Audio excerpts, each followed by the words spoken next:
About a month ago, all of my twin spots cleared quarantine, and I moved them into the aviary in pairs, along with the bachelors.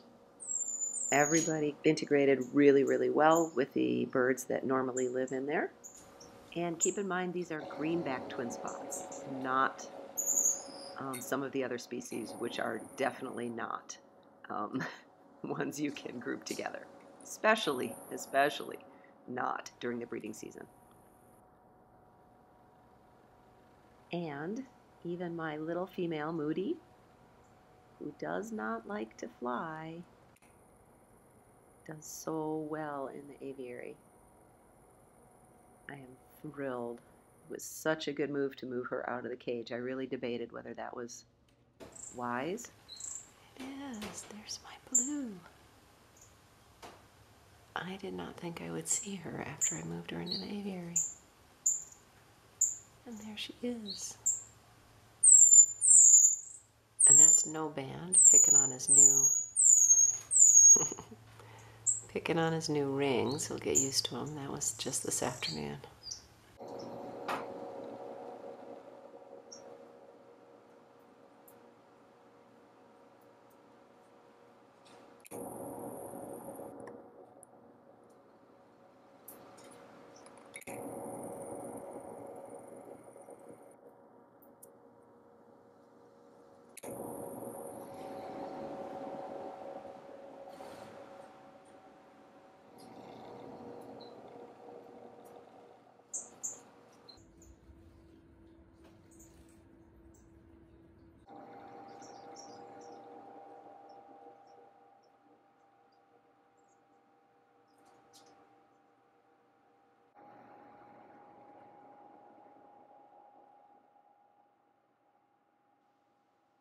All of the birds that I have, except for the twin spots, have just been completing their molt, and they will come into breeding season next spring.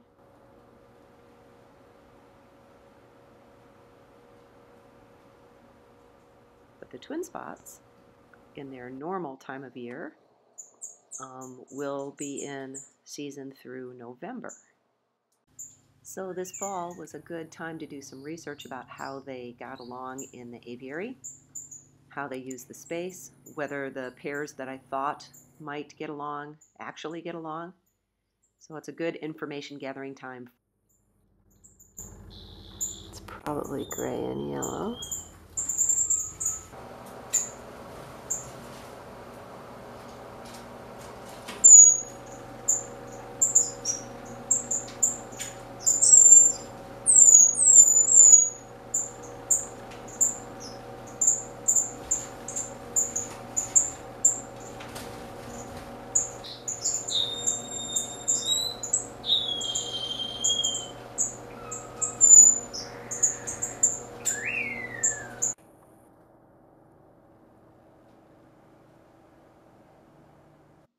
So I am trying to learn how the pairs evolve.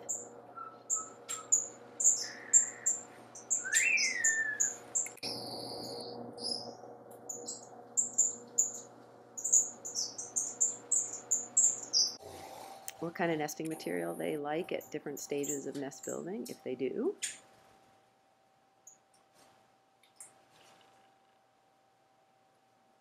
Sisal and burlap are high on the list for all my birds, as well as white stuff like feathers and paper for the lining.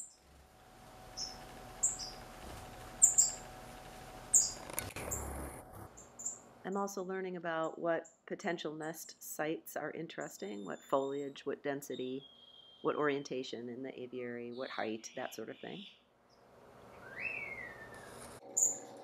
That's actually Rhett checking out that nest. And there's little Moody Blue down in the corner there. The gray-headed olivebacks have always been attracted to these sort of fake weaver nests, which is something they might do in the wild, take over an unused nest. As an aside, I mentioned in previous videos that I built this aviary specifically for the twin spots. And you might wonder, why do I have so much cover and stuff on the ground when it's, hard to clean? And it's because they love exploring on the ground. As do the other finches, by the way, but particularly these guys.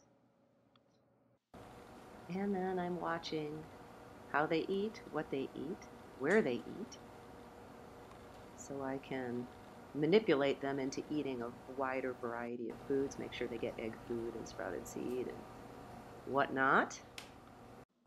But anyway, I'm doing all of this observing the last couple weeks. And then,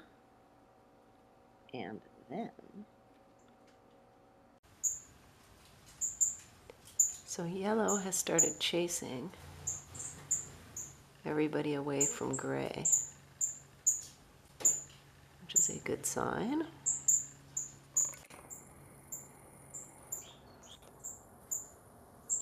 And she doesn't let any of the other males approach her either.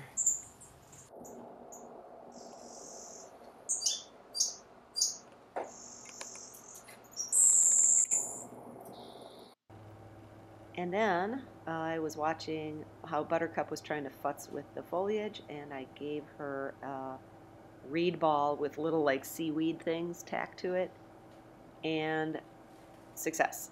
Up high in the aviary, they started building a nest. So to reduce stress, I moved most of the other twin spots back into their own spaces in the basement. And by the middle of October, the reed ball was filled with nesting material. And this is 2 days before I did not catch Buttercup out in the aviary in the morning or the evening. So I thought that either they were laying or incubating, but I did not want to bug them and check the nest. 12 days after this video, I had a chance to check the nest, and there were 4 eggs in it that were solid white, which is a good sign at that age that they were fertile. So I wasn't sure exactly how many days into incubating, but I knew there were 4.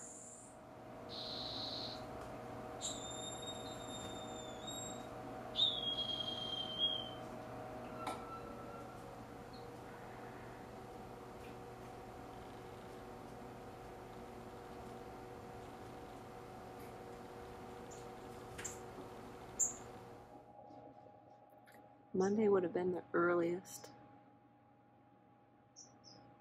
possible day.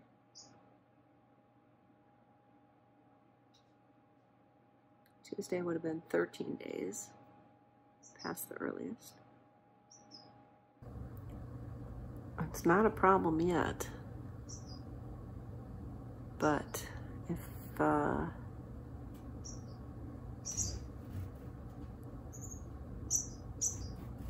only have a couple more days, and then it is a problem. I'm giving them plenty of live food, which is risky if you do that before the eggs hatch. I don't want to not feed them live food, which is risky after the eggs hatch.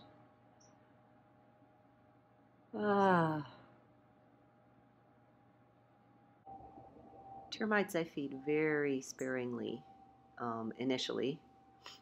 If anything's going to trigger them to go into another breeding cycle and abandon their eggs and or chicks, termites would do it. So they get just a few to know that they're out there and a possibility until I know for sure that the chicks are eating.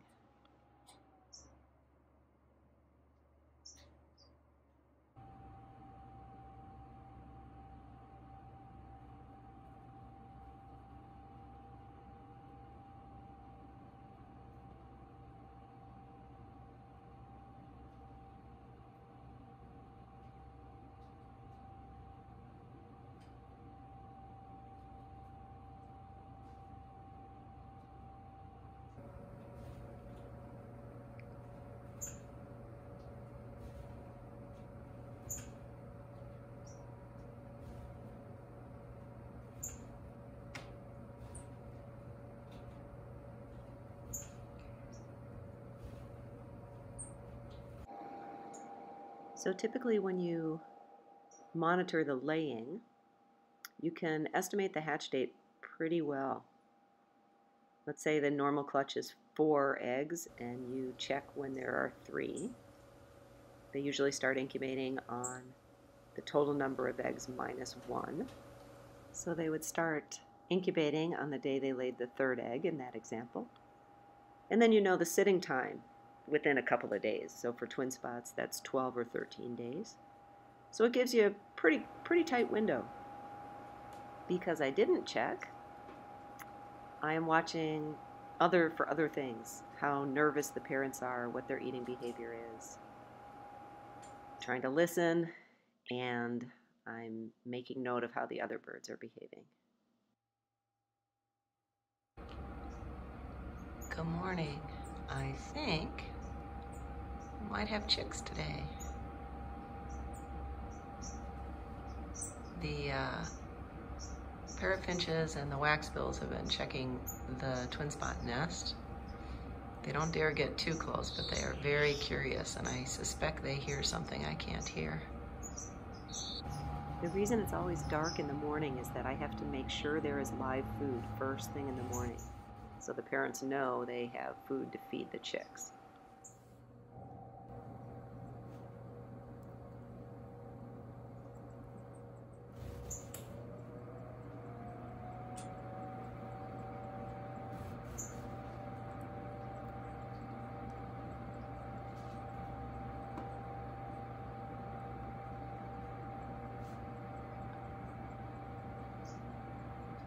You can hear that.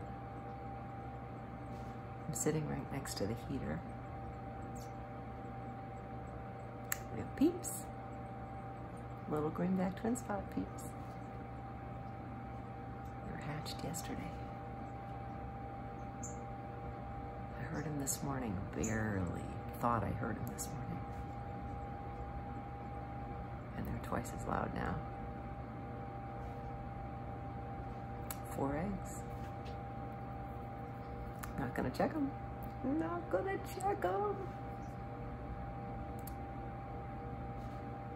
How exciting.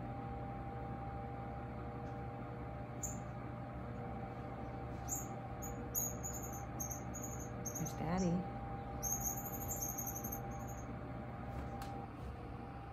Believe it or not, between the chipping of the gold-breast waxbills and the trilling of the twin spot parents and the trilling of the Forbes parrot finches, it's a little hard to hear.